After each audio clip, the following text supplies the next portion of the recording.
Guys, just wanted to give an update with this video. I guess you can say I'm having a return to form, so to speak. I first started this channel with animation made from the program known as Pivot, which was essentially a stick figure animation. It's been some time since I've been able to work on my animation muscles, but now I've come back and I'm using a new program known as Blender. I've just been so inspired by modern day animators such as Dillon that I went out and bought his course, and I was able to make my previous video that you may or may not have seen. I am now going through various how-to videos, trying different styles and seeing which works for me in some of the projects that I want to make moving forward, and also work on becoming more well-rounded of an animator in using Blender.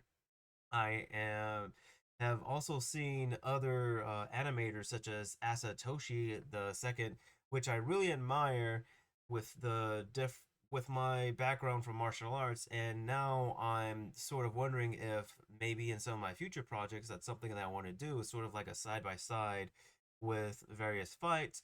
And now that I'm becoming more interested in wrestling, maybe if I want to animate some specific wrestling moves, maybe something that I would see Mizuki doing or something else like that. And again, just this video is showcasing some of the stuff that I've done more recently. Just a tutorial that was made by Kevin Dram in making a bakery shop, which this is something that was kind of cool to me because everything that you see I was able to make entirely myself. And again, like I said, like that's pretty cool. I would say that I did appreciate doing Dillon Goo's course a little bit more, so I became familiar with the Blender program overall.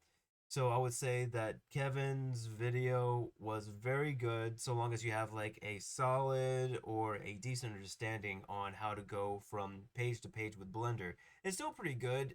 You can follow along, but I know that I appreciated it so much more knowing where different various buttons were and what different functions had done before going into this video. So again, just wanted to give you guys that update that I'm going to try to upload a little bit more some projects that I'm doing myself, like different tutorials that I'm doing along the way. And I'm having fun with it, and I'm hoping that you guys have fun alongside with me. So enough talking. Hope you enjoy my work and have a good one.